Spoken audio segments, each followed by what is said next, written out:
Hello students, good morning. Hindi school with BR channel पर आपका स्वागत है। आज मैं आपके लिए लेकर आई हूँ वितान भाग 2 का चैप्टर 4 डायरी के पन्ने का सारांश, जिसके राइटर हैं एनी फ्रैंक, यहूदी लड़की जिसकी राइटर है। तो चलिए आज डायरी के सारांश देखते हैं। तो पहले हम उसका एनी फ्रैंक का जीवन परिचय के बारे में जानते हैं। एनी फ्रैंक सन 1929 से 1945 में एनी फ्रैंक नाम की एक युवा यहूदी लड़की थी। जब सन 1933 में एडोल्फ हिटलर और नाजियों द्वारा यहूदियों के लिए जीवन यापन करना मुश्किल हो गया, तो वह अपने माता पिता और बड़ी बहन के साथ जर्मनी से नीदरलैंड चली गई। सन 1942 में फ्रैंक और उनका परिवार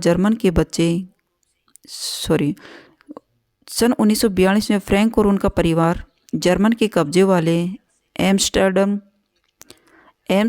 में अपने पिता के व्यवसाय के पीछे एक गुप्त अपार्टमेंट में छिप गया।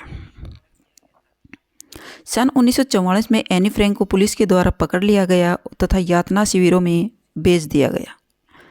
केवल एनी फ्रैंक के पिता बच गए, जिन्होंने अपने परिवार के छिपकर रहने के समय की एनी फ्रैंक की डायरी पहली बार सन 1947 में प्रकाशित करवाई। इस डायरी का अनुवाद विश्व की लगभग 70 भाषाओं में किया गया। यह विश्व की सबसे अधिक पढ़ी जाने वाली डायरी में से एक था। इसमें किस समय का वर्णन किया गया है कि द्वितीय विश्व युद्ध सन 1939-40 के समय नीदरलैंड की यहूदी परिवारों पर हिटलर के अत्याचार बढ़ते जा रहे थे। उसने गैस चैम्बर व फायरिंग एक्वायर्ड के माध्यम से लाखों यहूदियों की मौत के घाट उतार दिया। इसलिए यहूदी परिवार के गुप्त स्थानों में छिपकर अपने जीवन की रक्षा करने को बाध्य हो गए। यहूदी लोग अपनी जान बचाने के लिए इधर उधर छुपने लगे। यह कहानी दो परिवारों में फ्रैंक परिवार और वानदान परिवार की है, जिन्होंने लगभग 2 वर्ष का समय अज्ञातवास की एक साथ छुपकर बिताया था। एन फ्रैंक ने अज्ञातवास के उन्हीं 2 वर्षों की अपनी दिनचर्या व जीवन के अन्य पहलुओं के बारे में इस डायरी में वर्णन किया है। मिस्टर वानदान एन फ्रैंक के पिता के बिजनेस पार्टनर व अच्छे दोस्त थे। डायरी के पन्ने पाठ का सारांश। एन फ्रैंक की डायरी एन फ्रैंक के द्वारा रचित डायरी विद्या को एक सशक्त करती है। यह डायरी अद्वितीय विश्व युद्ध के समय यहूदियों पर ढाए गए जुल्मों और मानसिक यातनाओं का जीवंत दस्तावेज है। यहूदी समुदाय ऐसा समुदाय था जिससे द्वितीय विश्व युद्ध में सबसे ज़्यादा कष्ट उठाने पड़े। उन्हें गुप्त तहखानों में लंबे लंबे अरसे तक गुजर बसर करना पड़ा और वहाँ उन्हें भूख, गरीबी, बीमारी, शारीरिक एवं मानसिक पीड़ाओं को सहते हुए पशुओं जैसा जीवन जीना पड़ा। जर्मनी के नाजियों के शिकंजे में फंसकर उन्हें अनेक अमानवीय यातनाओं से 2-4 होना पड़ा। एन फ्रैंक की डायरी 2 यहूदी परिवारों के अज्ञातवास की व्यवस्था कथा है। एक था फ्रैंक परिवार, जिसमें माता पिता और उनकी 2 बेटियां मार्गरेट और येन थी। मार्गरेट की उम्र 16 साल थी और येन की आयु 13 साल थी। एन फ्रैंक की आयु 2 बहनें थी, जो एक 16 साल की थी और एक 13 साल की थी। एक का नाम मार्गरेट था और दूसरा था एन फ्रैंक। उनके साथ दूसरा परिवार था वानदान दंपति और उनका 16 वर्षीय बेटा पीटर था। उनके साथ 8वां व्यक्ति था मिस्टर डलेस। इस 8 सदस्य परिवार की फ्रैंक साहब के कार्यालय में काम करने वाले ईसाई कर्मचारियों से मानवीय स्तर पर मदद की थी। एन ने इसी अज्ञातवास को कलमबद्ध किया। इस डायरी में भय, आतंक, बीमारी, भूख, प्यास, मानवीय संवेदनाएं, प्रेम, घृणा, हवाई हमले का डर, पकड़े जाने का भय, बढ़ती उम्र की तकलीफ़ें, सपने, कल्पनाएं, बाहरी दुनिया से डरने की पीड़ा, मानसिक एवं शारीरिक आवश्यकताएं, हंसी मजाक, युद्ध की पीड़ा और अकेलेपन का दर्द, सब कुछ लिपिबद्ध था। यह पीड़ा जन्य स्थितियों को दर्ज करती डायरी 2 जून सन 1942 से शुरू होकर 1 अगस्त सन 1944 के बीच लिखी गई थी, यानी इसमें 2 साल का जिक्र था। 4 अगस्त सन 1944 को किसी व्यक्ति की सूचना पर इन 8 लोगों को पकड़ लिया जाता है और सौभाग्य से यह डायरी पुलिस के हाथे नहीं चढ़ी, वरना तो यह डायरी कहीं गुम होकर रह जाती। और सन 1945 में एन की असमय मृत्यु के पश्चात उनके पिता ओरो फ्रैंक ने इसे सन 1947 में प्रकाशित करवाया। एन ने यह डायरी चिट्ठियों के माध्यम से लिखी थी। ये चिट्ठियाँ एन ने उपहार के रूप में मिली गुड़िया कीकी को संबोधित करके लिखी गई थी। 4 अगस्त सन 1944 को किसी व्यक्ति की इस सूचना पर इन 8 लोगों को पकड़ लिया जाता है और सौभाग्य से यह डायरी पुलिस के हत्थे नहीं चढ़ी, वरना तो यह डायरी कहीं गुम होकर रह जाती। सन 1945 में एन की ऐश में मृत्यु के पश्चात उनके पिता ओरो फ्रैंक ने इसे सन 1947 में प्रकाशित करवाया। एन ने यह डायरी चिट्ठियों के माध्यम से ही लिखी थी। ये चिट्ठियाँ एन ने उपहार के रूप में मिली गुड़िया किकी को संबोधित करके लिखी गई थी। 8 जुलाई सन 1942 के दिन बुधवार को अपनी प्यारी किकी को संबोधित करके लिखी चिट्ठी में एन बताती है कि वह रविवार की दोपहर थी। मैं बालकनी में धूप से अलसाई सी बैठी हुई थी और धूप में वो लड़की बैठी हुई थी, इसलिए मुझे दरवाजे की घंटे की आवाज़ सुनाई दी। वहाँ मेरी बड़ी बहन मार्गरेट भी थी। वह गुस्से में दिख रही थी क्योंकि युद्ध के दिनों में पापा को AMM को बुलाने का नोटिस मिला था। माँ उस समय पापा के बिजनेस पार्टनर मिस्टर वान दान को देखने गई हुई थी। यह सुनकर मैं हैरान रह गई थी कि यह सब कोई जानता है कि AMM के बुलाने का अर्थ है कि यातना और बंद कोठरियों, परंतु हम सभी इस बात के लिए राजी नहीं थे। पापा बंद कोठरी में यातनाएं सहे, इसलिए हम सभी ने यह निर्णय लिया कि सभी पापा के कार्यालय और उससे सटे गोदाम में अज्ञातवासी के रूप में रहेंगी। इसलिए हम सब ने अपने दैनिक जीवन की ज़रूरतों के लिए आवश्यक सामान थैलों में भरा और पापा के कार्यालय के कमरों में रहने लगे। वहाँ चारों ओर ये इधर उधर छुप गए। वहाँ चारों ओर अव्यवस्था तथा फाइलें और अलमारियों का साम्राज्य था। थोड़ा बहुत ठीक करके हम सब वहाँ हंसी मजाक, रूठना मनाना, जोक सुनाना, बहसों आदि में समय व्यतीत करने लगे। दिन का उजाला हमारे लिए दूर की बात है। रात के अंधेरे में दिन कटते थे। वहाँ एक सप्ताह के लिए बिजली गुल हो जाती थी और 4 बजते ही अंधेरा छा जाता था। यह समय हम उल जलूल की हरकतें करते गुजारते थे कि हम पहेलियाँ बुझाते, अंधेरे में व्यायाम करते, अंग्रेजी और फ्रेंच में बातचीत करते और किताबों की समीक्षा किया करते थे कि वहाँ पर अपना समय बिताने के लिए हंसी मजाक करते थे, एक दूसरे के साथ छेड़खानी करते थे, पहेलियाँ सुनाते थे, व्यायाम करते थे, तो अपना समय बिता लेते थे। पर मैंने समय गुजारने का नया तरीका ढूंढ लिया था। मैंने दूरबीन लगाकर पड़ोसियों के रोशनी वाले कमरों में झांकना शुरू कर दिया था। दिन में पर्दे नहीं हटा सकते थे, परंतु रात के अंधेरे में पर्दे हटा दिए जाते थे और हमारे पड़ोसी बड़े दिलचस्प होते थे। जब मैंने अपने पड़ोसियों को दूरबीन से देखा तो पाया कि कोई खाना खा रहा था, कोई फिल्म बना रहा था, तो सामने वाले घर में एक दंत चिकित्सक एक सहमी हुई बुढ़िया के दांतों से जूझ रहा था। दंत चिकित्सक, दांतों का डॉक्टर। मिस्टर डलेस बच्चों के साथ खूब आनंदपूर्ण रहते थे। उन्होंने खूब प्यार करते थे। वे एक अनुशासन प्रिय व्यक्ति थे। कौन? डलेस। और अनुशासन प्रिय व्यक्ति थे और अनुशासन पर लंबे लंबे भाषण दिया करते थे। ये भाषण उबाऊ और नींद लाने वाले होते थे। मैं उनके भाषणों को केवल सुनने का अभिनय किया करती थी। वे मेरी इन सभी बातों को मम्मी को बताया करते थे और मम्मी मुझे खूब डांटा करती थी। फिर मुझे मिसेज वान अपने पास बुलाया करती थी कि यह बात एन ने किकी को शनिवार को 26 नवंबर सन 1942 को चिट्ठी में लिखी थी। और एन फ्रैंक अपने साथ जो भी घटना घटती थी वह अपनी दोस्त किकी को संबोधित करके डायरी में लिखती जाती थी। शुक्रवार 19 मार्च सन 1943 की चिट्ठी में किकी को एन लिखती है कि हमें यह सुनकर निराशा हुई कि टर्की अभी युद्ध में शामिल नहीं हुआ है। क्यों? सन 1942 में प्रथम विश्व युद्ध चल रहा था। उस समय का वर्णन किया गया है। यह भी खबर थी कि एक केंद्रीय मंत्री का बयान आया है कि जल्द ही टर्की यह तटस्थता खत्म कर देगा। और अखबार बेचने वाला चिल्ला रहा था कि टर्की इंग्लैंड के पक्ष में। और भी अनेक उत्साहवर्धक अफवाहें सुनने को मिल रही थी। 1000 गिल्डर के नोट अवैध मुद्रा घोषित कर रहे थे। काला धंधा करने वालों के लिए यह एक बड़ा झटका था। ये लोग अब भूमिगत हो गए थे। 500 गिल्डर के नोट भी अब बेकार हो गए थे। मार्गरेट मिस्टर डलेस की डच अध्यापिका बन गई थी। डलेस की मार्गरेट मिस्टर, जो 16 साल की लड़की थी, वो डच अध्यापिका बन गई थी। वह उनके पत्र ठीक किया करती थी। पापा के मना करने पर मार्गरेट ने यह कार्य बंद कर दिया था, परंतु मुझे फिर लगने लगा था कि यह मिस्टर डलेस की चिट्ठियाँ लिखना फिर शुरू कर रही थी। मिस्टर हिटलर की घायल सैनिकों से बातचीत हमने रेडियो के माध्यम से सुनी थी। यह एक करुणाजनक अनुभव था। एन कीकी को लिखी एक चिट्ठी में जिक्र करती है कि मुझे पिछले सप्ताहों से परिवार के वृक्षों और वंशावली तालिकाओं में खासी रुचि हो गई थी। यह काम करने में मैं इस नतीजे पर पहुंची कि एक बार तुम खोजना शुरू कर दो तो तुम्हें अतीत में गहरे और गहरे उतारना पड़ेगा। मेरे पास फिल्मी कलाकारों की तस्वीरों का एक अच्छा खासा संग्रह हो गया था। मिस्टर कुगलर हर सोमवार मेरे लिए एक सिनेमा में एंड थिएटर पत्रिका के प्रति अवश्य लाते थे। मैं फिल्म के मुख्य नायकों और नायिकाओं के नाम और समीक्षा फर्राटे से करती थी। जब मैं नई केस सजा बनाकर बाहर निकलती तो मुझे ये अंदेशा पहले ही रहता था कि लोग मुझे टोक कर कहेंगे कि मैं फ्लो फिल्म के स्टोर की नकल कर रही थी।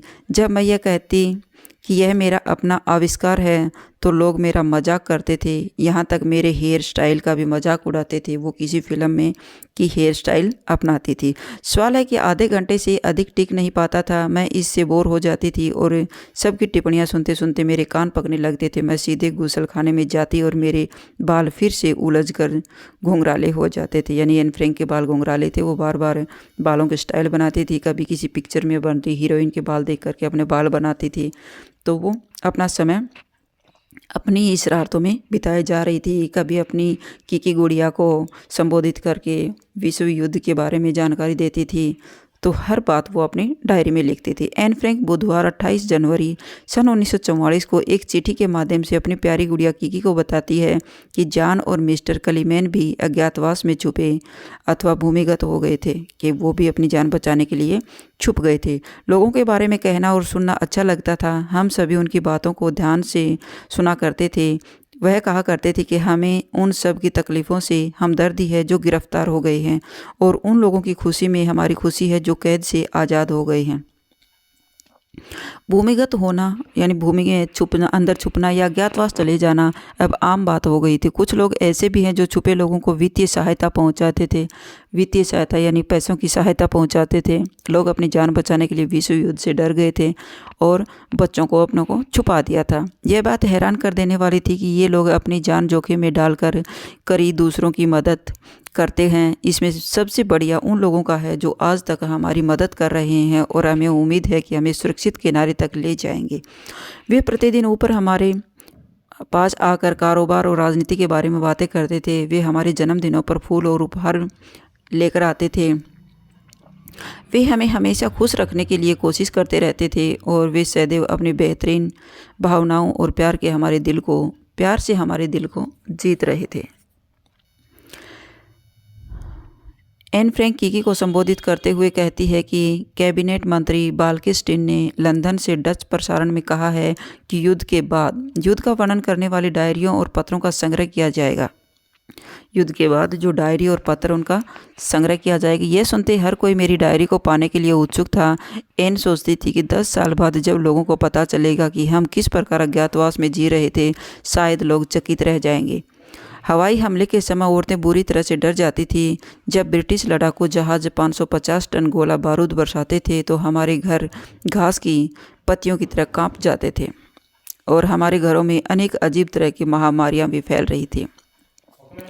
चोरी चकारी की घटनाएं लगातार बढ़ रही थी। डच लोगों में अंगूठी पहनने का रिवाज खत्म हो गया था। 8-10 वर्ष के छोटे बच्चे घरों की खिड़कियां तोड़कर घरों में घुस जाते थे। उनको जो चीज़ हाथ लगती थी उसे चुरा ले जाते थे। अगर आप अपने घर से 5 मिनट के लिए बाहर चले गए तो आपका घर पूरी तरह से साफ हो चुका होता था कि लोग एक दूसरे के घरों में बढ़ करके चोरी करते थे, पैसा निकाल लेते थे, खाने की वस्तुएं निकाल लेते थे। गली नौकड़ों पर बिजली से जलने वाली घड़ियां चोरी हो जाती थी तथा सार्वजनिक टेलीफोनों और उनके पुर्जे अचानक गायब हो जाते थे। डच लोग भूखे रहते थे। पुरुषों को जर्मनी भेजा जाता था। घर में बच्चे बीमार थे, भूख से बेहाल थे। सब लोग फटे पुराने कपड़े पहनते थे और फटे जूतों को पहनकर काम चलाते थे। बिल्कुल जीवन दूभर हो गया था लोगों का। मंगलवार 11 अप्रैल सन 1944 के दिन लिखी डायरी में एन लिखती है कि शनिवार के कोई 2 बजे तेज गोलाबारी शुरू हो गई थी। मशीन गनें आग बरसा रही थी। रविवार के दिन पीटर और मैं दूसरी मंजिल पर सटे हुए थे। हम 6 बजे ऊपर गए और 7:15 बजे तक एक दूसरे से सट कर बैठे रहे, क्योंकि कुशन बहुत छोटा था। कुशन जो बैठने का स्थान था उसके ऊपर जो गलीचा था उसको कुशन बोला जाता है। रेडियो पर बहुत ही खूबसूरत भोजाई संगीत बज रहा था। मुझे रात को बजने वाला राग बहुत बहता है। यह संगीत मेरी आत्मा की गहराइयों से उतरता चला जा रहा था। चूँकि हम मिस्टर डलेस का क्वेश्चन ऊपर ले गए थे और इसी बात को लेकर मिस्टर डलेस नाराज़ हो गए थे, इसलिए हम जल्दी से भागकर नीचे उतर आए थे। हमने मिस्टर डलेस के क्वेश्चन में कुछ ब्रुश डाल दिए थे। हम यह अंदाज़ा लगा रहे थे कि मिस्टर डलेस इस पर बैठेंगे तो खूब हंसेंगे, परंतु मिस्टर डलेस अपने कमरे में जाकर बैठ गए और फिर हमने क्वेश्चन में डाले ब्रुशों को बाहर निकाला। इस छोटे से प्रहसन पर हंसते हंसते हमारा बुरा हाल हो गया। प्रहसन यानी छोटा सा जो हंसने का नाटक बनाया था वो कामयाब नहीं हो पाया, लेकिन जल्दी यह हंसी मजाक डर में तब्दील हो गया था। जब हमारा अंदाज़ा लगाया गया कि पुलिस के आने की आशंका है, सभी मर्द लोग इस बात को लेकर नीचे चले गए थे और औरतें डर से सहमी हुई थी। फिर बत्तियां बुझा दी गई थी। देवी रात जब सभी मर्द एक बार फिर नीचे गोदाम में गए तो सेंध मारकर अपने काम में लगे हुए थे।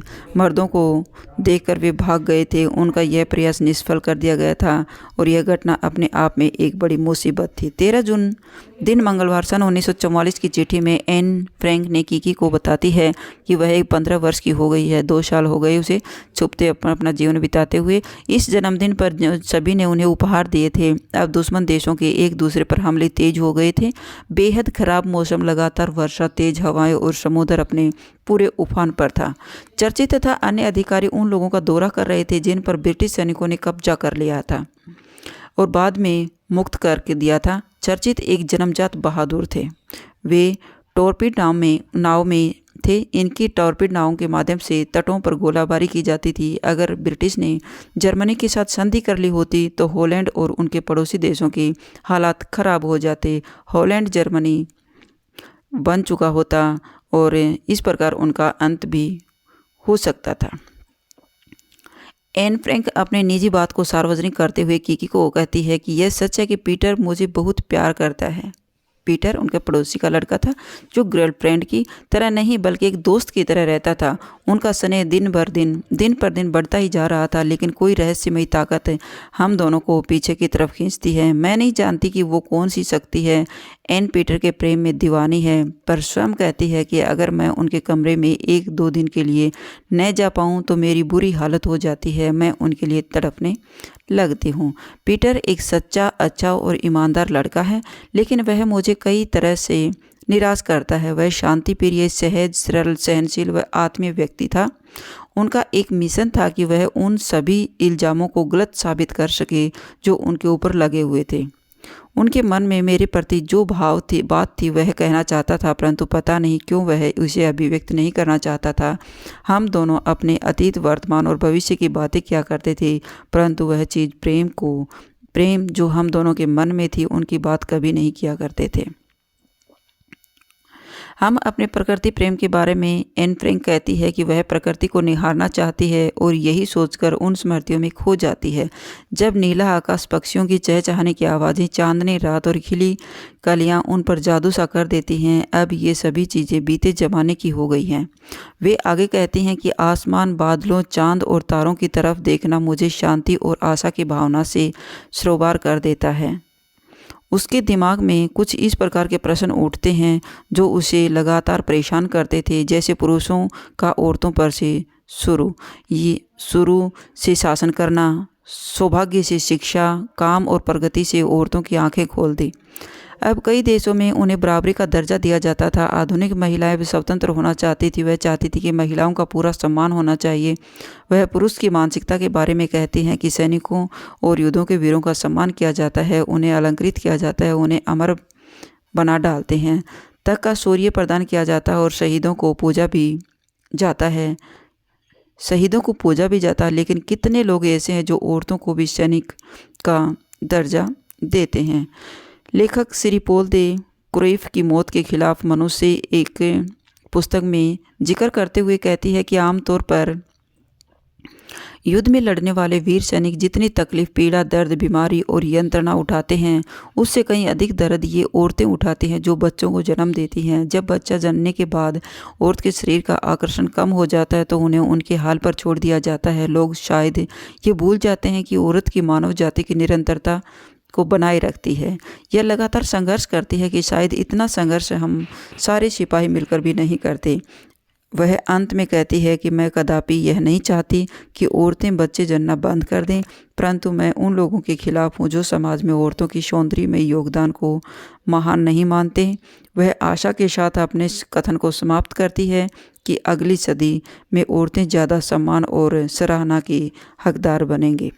तो ये डायरी के पन्ने थे एनी फ्रैंक ने, जो यहूदी परिवार की एक छोटी सी लड़की थी और जो अपनी किकी नामक गुड़िया को संबोधित करके आए दिन की घटना और अपना जीवन व्यतीत किस प्रकार करती थी, हर सूचना को अपनी डायरी में लिखती थी। और ये डायरी दुनिया में सबसे ज़्यादा पढ़ी जाने वाली डायरी है। तो ये था डायरी के पन्ने का सारांश। अगर आपको मेरी वीडियो अच्छी लगी हो तो प्लीज़ लाइक कीजिए, शेयर कीजिए और सब्सक्राइब करना न भूलें। फिर मिलते हैं नेक्स्ट वीडियो में। Bye bye.